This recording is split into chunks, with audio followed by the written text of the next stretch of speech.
masih aja ya rentan dari virus zombie di dunia ini.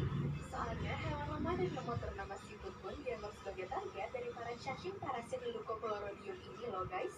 Jadi biasanya siput yang sudah terkontaminasi bakal punya tubuh berkelap kulit, dimana kalau aku saranin sih mending jauh-jauh aja ya dari mereka. Soalnya kondisi ini dinamakan siput zombie karena di dalam tubuhnya itu sudah ada parasit yang mengontrol tubuh si siput. Mereka akan sengaja membuat siput yang berjalan di tempat terbuka agar dimakan sama burung.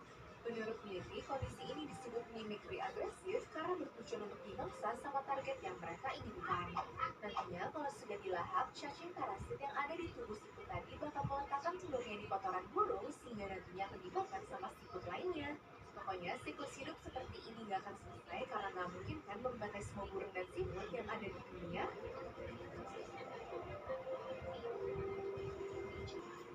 Belalang sembah. Normalnya sih, hewan belalang sembah ditemukan di rerumputan, semak-semak, ataupun tanaman berbunga kan? Tapi kali ini ada YouTuber bernama The Wildlife yang ngasih lihat ke kita kalau sang binatang itu malah berendam di dalam air. Mereka bilang kalau sebenarnya sudah melihat fenomena aneh ini berkali-kali namun baru berhasil terekam. Jadi pasti perhatiin lama-lama dari tubuh belalangnya keluar 3 parasit besar yang bernama horsehair worms. Mereka biasanya numpang hidup di tubuh belalang sampai besar, di mana nanti pas sudah dewasa bakal nyuruh belalangnya itu ke air untuk bisa keluar. Nah, setelah keluar, mereka bakal nyari betina ataupun jantan lain biar bisa memperbanyak keturunan. Seru banget kan guys? Mana satu parasit itu bisa punya panjang nyampe 30 cm lagi. Lidah ikan. Waktu memutuskan untuk mancing di perairan Cape Agulhas, Afrika Selatan, sepertinya mahasiswa bernama Dormouse ini nggak pernah nyangka ya kalau dirinya malah dapet hewan terunik. Jadi, pria yang berusia 27 tahun itu awalnya seneng banget pas dapet ikan seberat 2,7 kilogram guys. Cuma waktu dia buka mulutnya si ikan, malah dibuat kaget banget dong. Soalnya isinya bukan lidah normal, melainkan ada makhluk lain. Jadi, makhluk parasit tadi memang dikenal dengan nama kutu pemakan lidah atau Stimatoa exigua yang suka membuat lidah asli si ikannya jadi terputus. Nantinya setelah nggak ada lidah, sang parasit akan menempel secara permanen di mana akan berfungsi sebagai lidah penggantinya guys.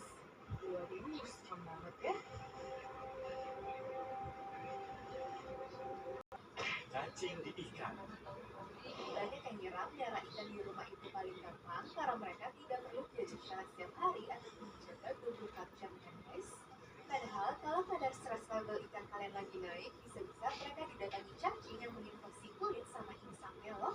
Jalannya dimulai dari bintik merah, lendir berlebih sampai kesulitan bernafas. Nah biasanya sih para pemilik yang baru punya ikan gak akan sadar sama gejala ini sampai akhirnya jadi meninggal dunia. Padahal kalau diobati buru-buru, dokter bisa menyembuhkannya sampai kembali normal. Jadi dalam dunia sains, cacing ini bernama Trematoda monocynia yang terbagi atas dua jenis yaitu Dactylocytus dan juga Gyrodactylus. Yang pertama bisa menginfeksi bagian insang dan yang kedua bisa menginfeksi kulit. Dua-duanya bisa dicegah kalau kalian menjaga kualitas air akuarium, ngasih pola makan yang tepat, tempat tinggalnya nggak keramaian, dan selalu mengisolasi para penghuni yang baru ya guys. Parasit sakulina. Ada alasan kenapa laut dianggap sebagai tempat mengerikan yang perlu dijauhi manusia. Soalnya banyak makhluk berbahaya yang bisa terlihat dengan mata telanjang kita ya guys. Salah satu contohnya ada parasit bernama Scaculina. Jadi tujuan hidup mereka awalnya nyari tubuh kepiting lalu meninggalkan 90% badannya dan mulai membuka celah untuk lawan jenis yang masuk dan bisa punya keturunan.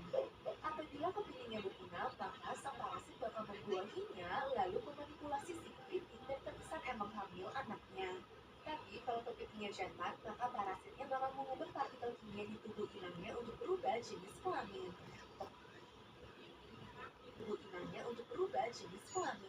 Pokoknya semua cara dilakukan biar sang kepiting bisa mengandung anak parasit dan membunuhnya secara perlahan-lahan, di mana mereka cuma punya masa hidup sekitar 1 sampai 2 tahun doang.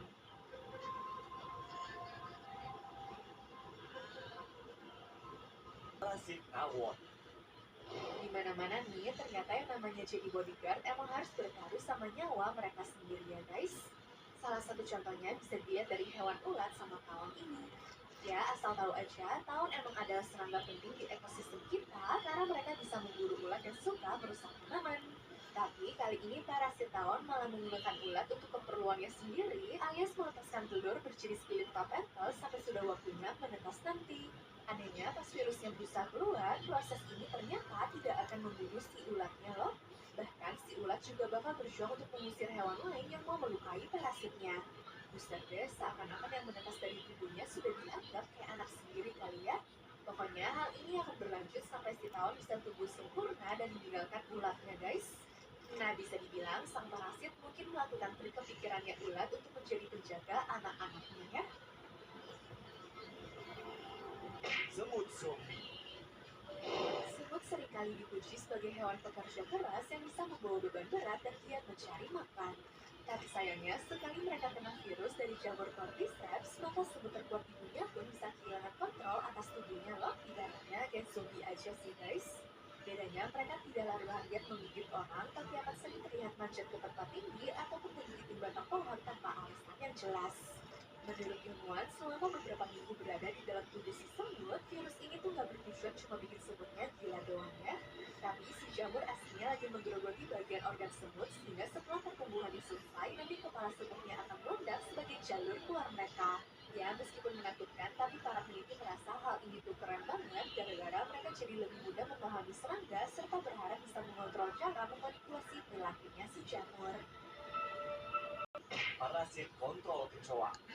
Sebelumnya, banyak yang benci sama hewan kecoa karena bisa muncul mendadak ataupun terbang ke muka manusia kan?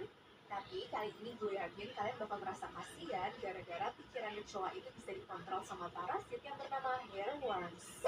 Nah, awal mulanya parasit ini ada di dalam sungai lalu masuk ke tubuh lalat atau capung dan mengendap sampai dimakan sama si kecoa. Sekalinya sudah dilahap, biasanya hairworms bakalan langsung aktif. Dalam waktu sebulan, cadangan lemak kecoa bakal dimakan secara perlahan-lahan sampai akhirnya terkuras habis total ya guys.